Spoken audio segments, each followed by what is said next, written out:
السلام عليكم ورحمة الله وبركاته. المان رموز رجرتو نجيني كوب بتن اللي بكم جرتاني تفجأي سيناجو برنوتا وليت ديبني زرا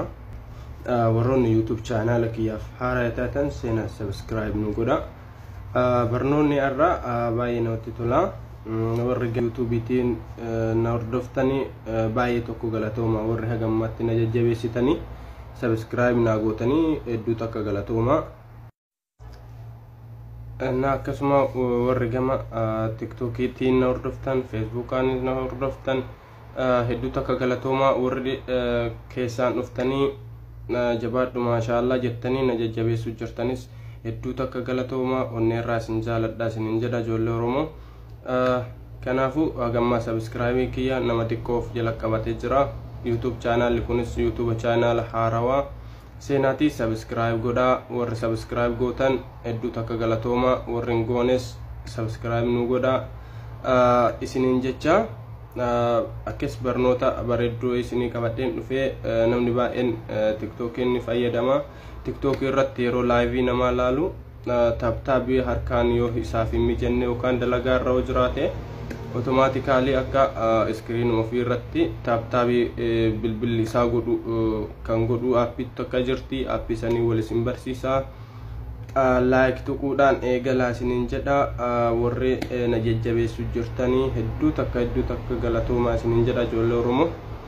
warri gama keessaan dhuftanii jabaadhu naan jettanii na jajjabeessitan warri comment jalaan jabaadhu jettanii na jajjabeessu jirtanii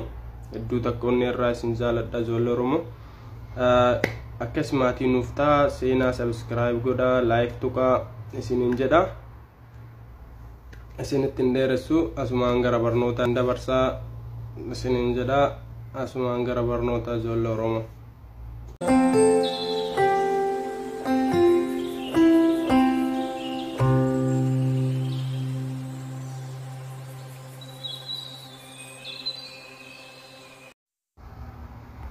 Okay, ijoollee Oromoo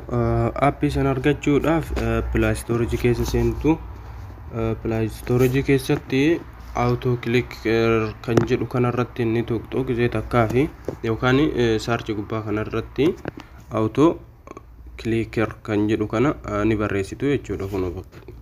isa sayyoo barreessitanii nama miliyoona 50 buufatee jira appii kana jechuudha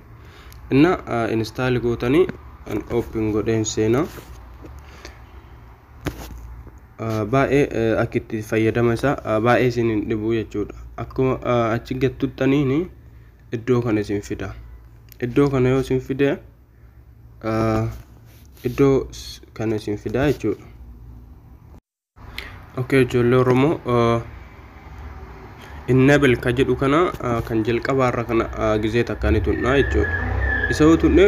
kun amma xiyyaasan mallattoo nu baasee jira asii keessa baane fakkeenyaaf TikTok keessa seenna ifamu ijoollee Oromoo ishi TikTok keessa warra live jiru fakkeenyaaf nama kana fakkeenyaaf inna amma kuno kanatti live nama live jiru kuni argujjatanii live irra jira jechuudha dikko shabakaan kiyya laafaadha kunoo bifa kanaan mallattoo kana yoo bayne akkanatti ofuma taap godhaa jechuudha kunoo bifa arguu jirtan kanaani ofuma isaatii taap godhaa jechuudha kunoo arguu jirtanii shabakaa kiyya laafaadha